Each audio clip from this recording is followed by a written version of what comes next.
the Friends of the Western Buddhist Order that now have another name, a lineage of the Dhamma. It does matter for everyone for 2 years before you start Vipassana. You don't do anything else but metta or loving kindness practice. And you know, I love that because so much of the time we are not living in a field of love and caring. And that makes total sense given everything that we've acknowledged about this culture and about our families, about the ways that often our own integrity and being weren't being acknowledged and respected, or about how that gets compounded by the violence, implicit and explicit, in the cultures and society we're living in. And then including that we have the wiring of not loving.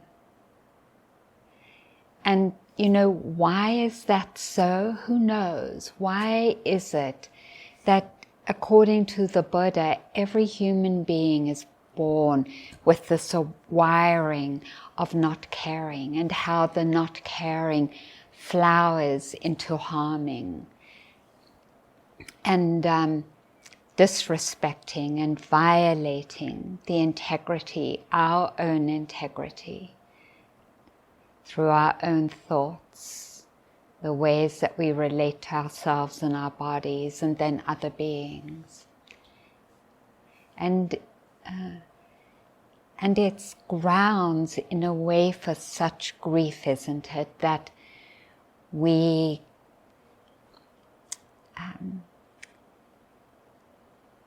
are acknowledging the places that have been lost to our love.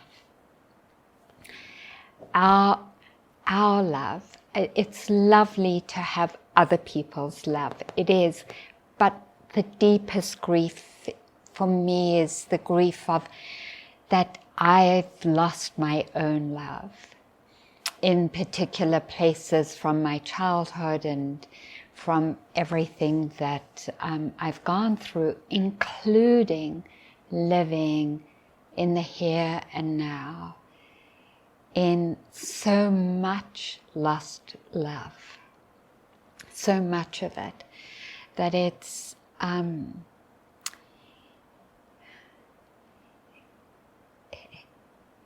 as I said last night, it triggers our own, it triggers that outside lost love triggers our own lost love.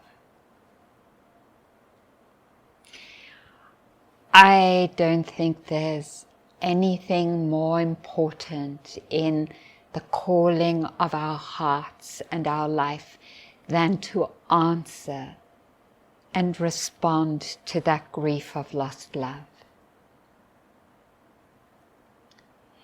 in a way that's the whole path.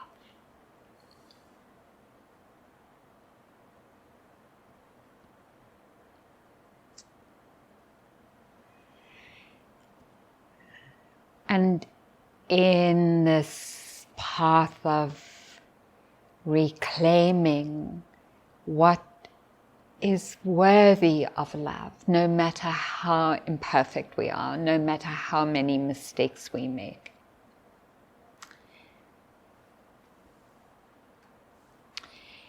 there is no good reason not to do it. There is no justification anywhere in wisdom, in truthfulness, that says we do not deserve this love, that you do not, that I do not deserve this love. There is nothing in any wisdom teachings that say that.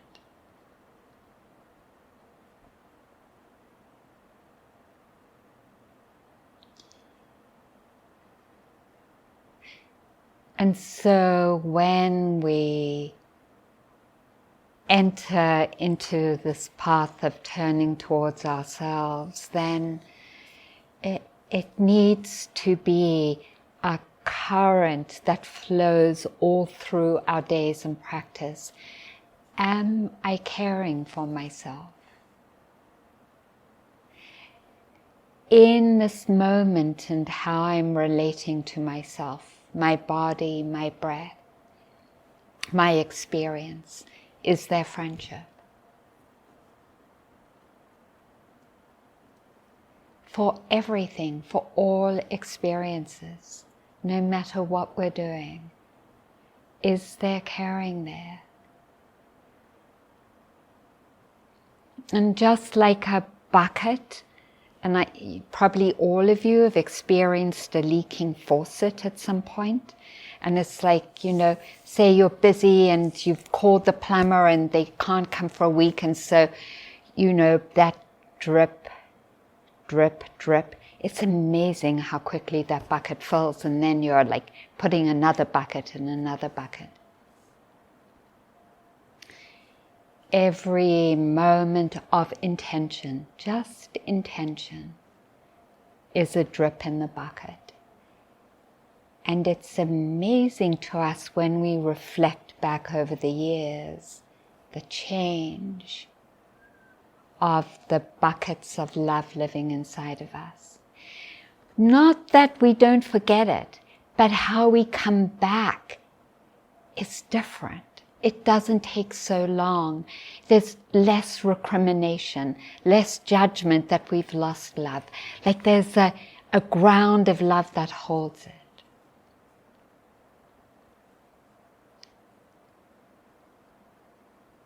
And this love is not a romanticized love that ignores everything else. It isn't that. It's a totally different love.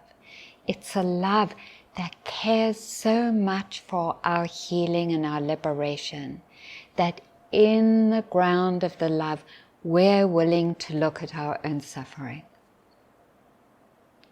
But it's from that ground. It isn't from the ground of not finding it and not being connected to it. And if you find that there isn't love accessible at the moment, then please don't listen to the rest of these instructions. Move to whatever is going to generate love. And then I want to say something about the metta instructions. Because it maybe is that those instructions do not do it for you. Maybe they do, but maybe they don't. There's a teacher called Ani Mandel who developed something called process work. And in process work, there's the understanding that we inhabit different channels. And I really saw that in my parents, because they gave their lives towards fighting apartheid. They were in jail, they went underground, they were doing bombings, whether we agree with that or not.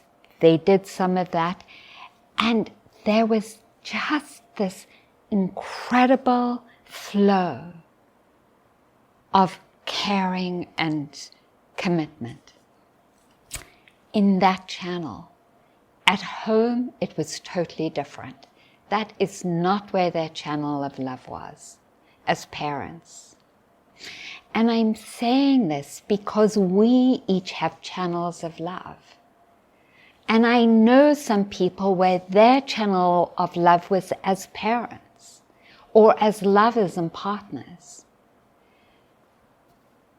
Or it could be as artists or as friends. It could be in relationship to nature and plants and trees. And I think of Julia Butterfly living in that redwood tree for 2 years. Her channel of love clearly was in relationship to that tree. and other redwood trees.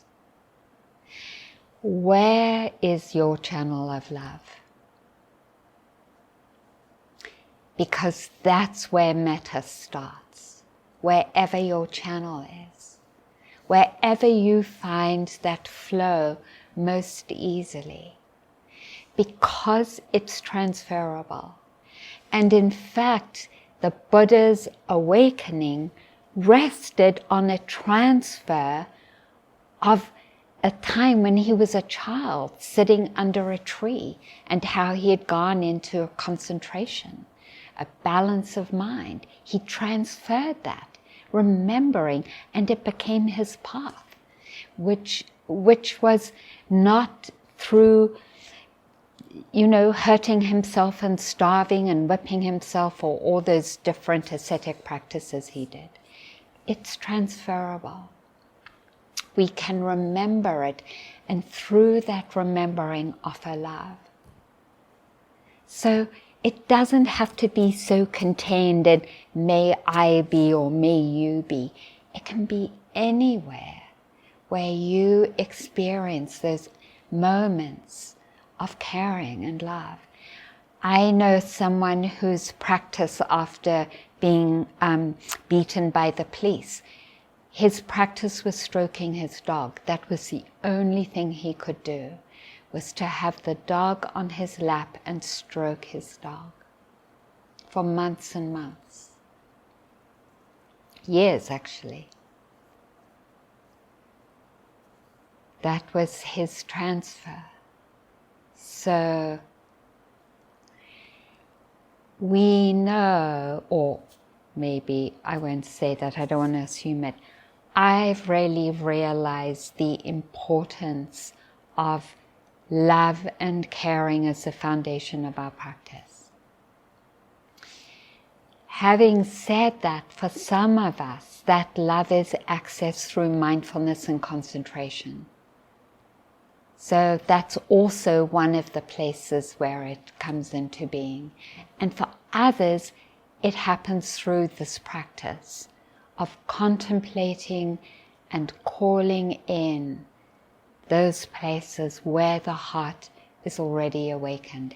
And you can skip like a butterfly. You don't have to stay at one and keep insisting on drawing the nectar of that one place. You can skip to this person, to this tree in my garden, to the flowers, to the mosquito bushes, to you. You all, when I teach, are one of the places that I draw on. That's where love so easily flows. So we draw on those places. And when we feel some connection to this is my grounding, then we have the ground to turn towards suffering. And so now I want to name that. In that channel or wiring of ignorance that I spoke about, the Buddha named this confusion, and then the wish to escape it by moving towards pleasant experiences and away from unpleasant experiences as the ground of our suffering. And it's happening continually. I mean, with some interruption, but a lot. Just the subtle movement of wanting, or not wanting. And it is liberating to know it. Not comfortable, but liberating. To know it over and over again. This movement out of connection of myself towards this object or experience. And it is an object. In the wanting, our beings are immediately polarized and separated between ourselves, because we're in dislocation. So there's no grounding in that caring I'm talking about. There's this separation where we become subject and object, and the subject is moving towards the object. And that is suffering. And then we grab the object. I want this.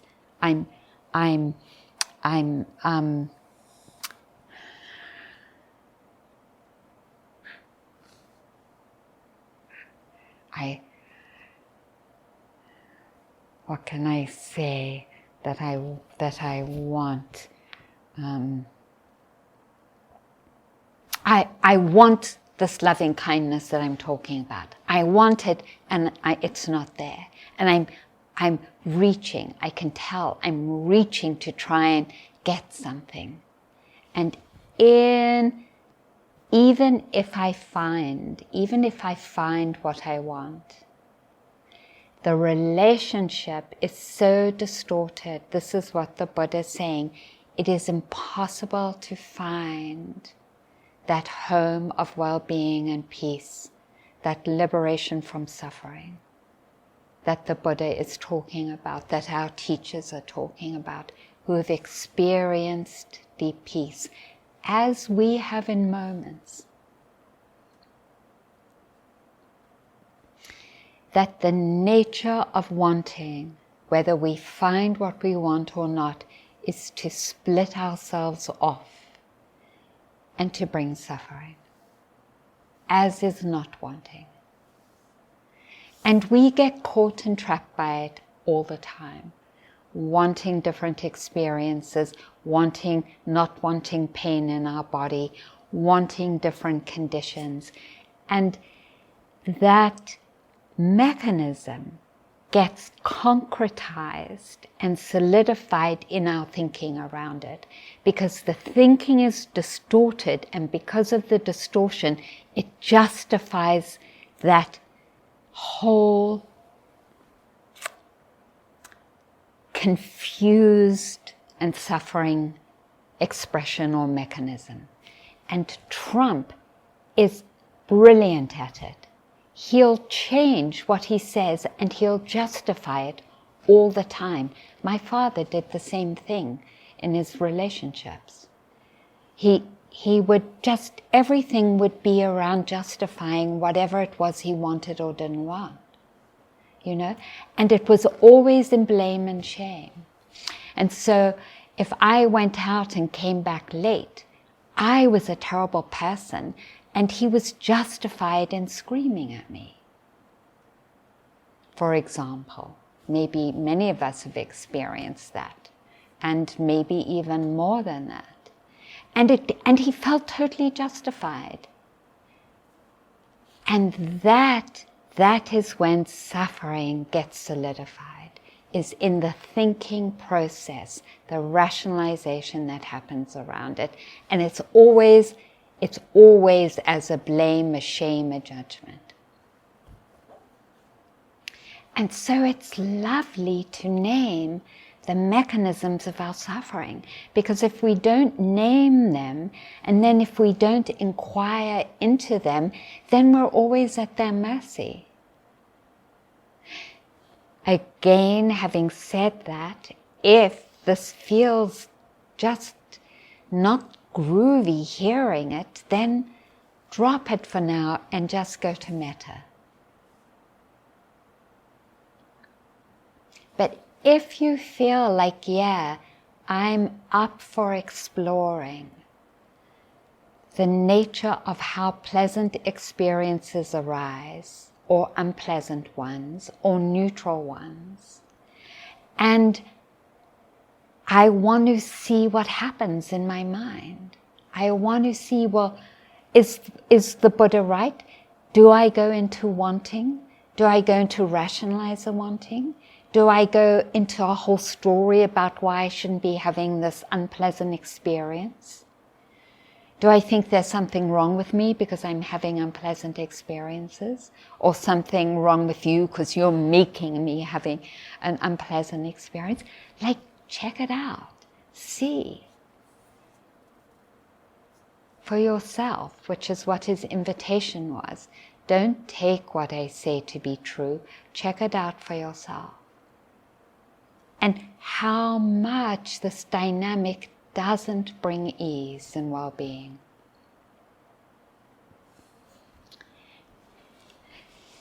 So last night I talked about all these bits of consciousness arising and passing and arising and passing. In every bit of consciousness there is always pleasant, unpleasant and neutral. Now I've heard teachers say that's in the background. I'm like, and they're not always aware of it until they're really focusing on it. For me, that feels like, really? It's like so there.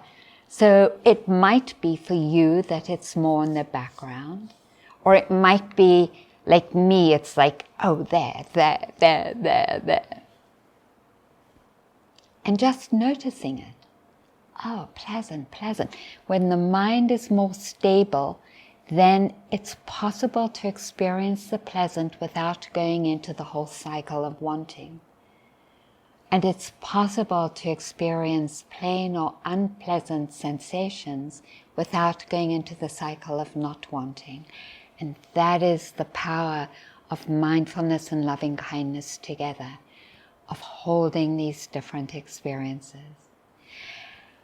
I wish that our world didn't include pain, and that we were living in a Deva realm of thousands of years of just pleasant experiences. But that isn't how it is. The nature of the human body and mind and ignorance of the planet Earth, of the weather systems and everything else are constituted never to bring us ongoing pleasure. And that's one of the deep truths of life. And we've all experienced this already. No matter how much we try to control things, and some of us could call ourselves control freaks, we can't control everything.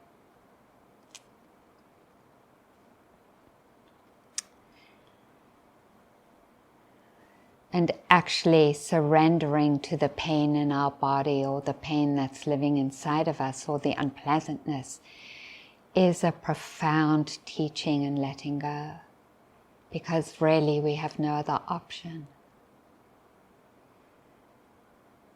And it's a profound teaching to go after pleasure in the ways that we sometimes have, and realize how temporary that pleasure is. It's a profound teaching in letting go. And in that space of letting go, there's more space for love. Directly, it's a direct relationship.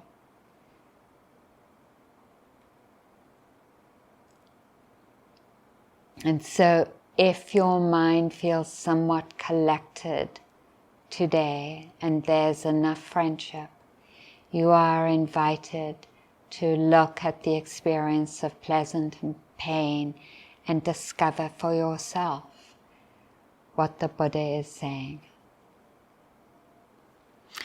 Okay, so I'm going to do some simple pleasant and unpleasant sound experiences that I hope will be easy enough and fun enough to do for this meditation. So just taking a moment to recollect yourself in the ways that you like to do.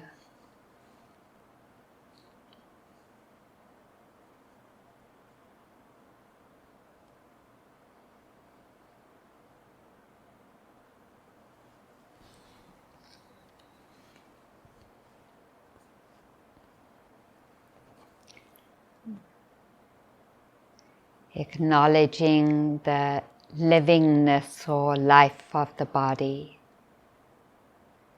or tells you it's alive. Maybe vibration or tingling, or warm or cold, or pressure from the touch of cloth against the skin. Oh, My skin is alive, it feels the touch of clothes.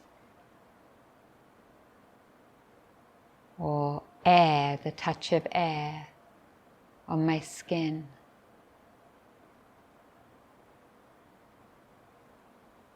Or it might be I know I'm alive through the movement of the breath.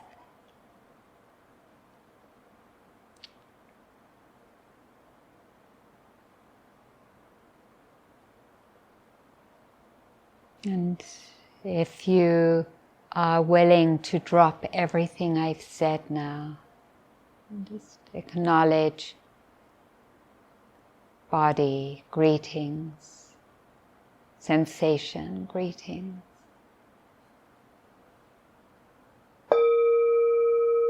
Sound, pleasant or unpleasant or neutral.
Staying a little connected to the body, the quality of your listening, acknowledging that.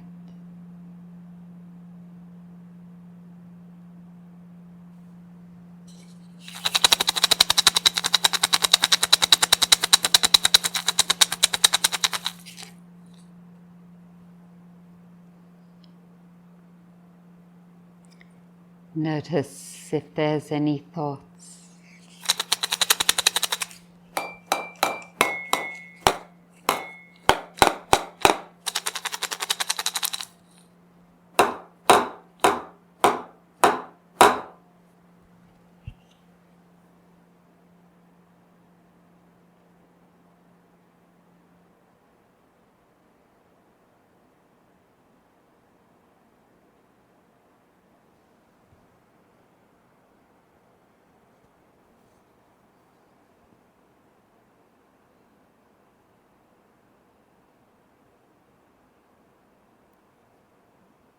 The silence, pleasant, unpleasant, neutral,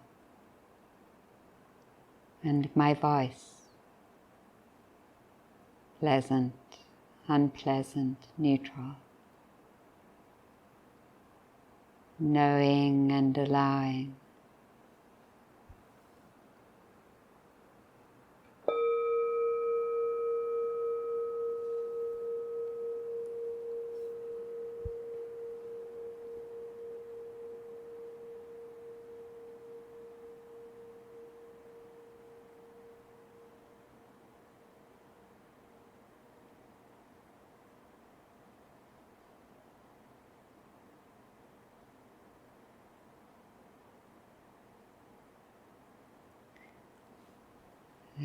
might be some sounds where you're sitting from the streets, pleasant, unpleasant, neutral.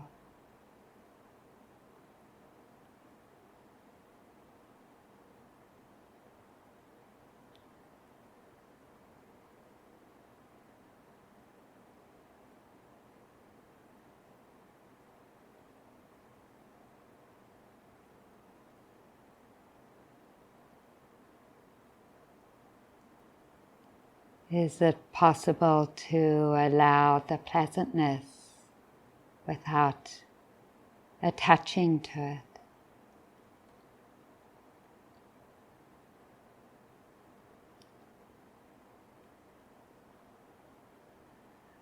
Possible to rest in it without grabbing onto it?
Allowing silence to be known, or sound. We don't have to do anything.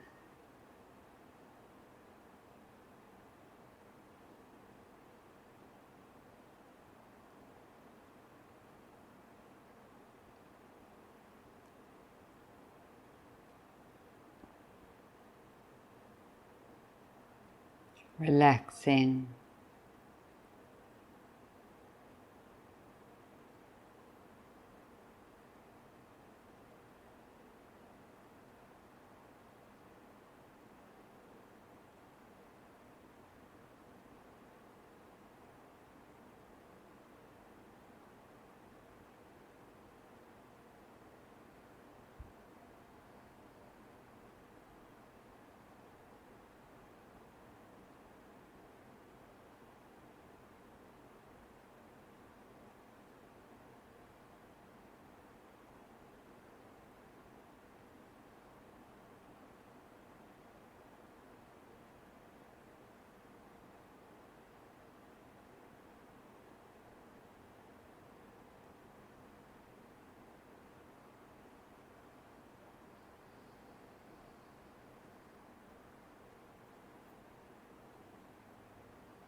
Acknowledging the flavor or taste of sounds or silence or both, pleasant, unpleasant or neutral.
Returning for these last couple of minutes.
Thank you for your practice.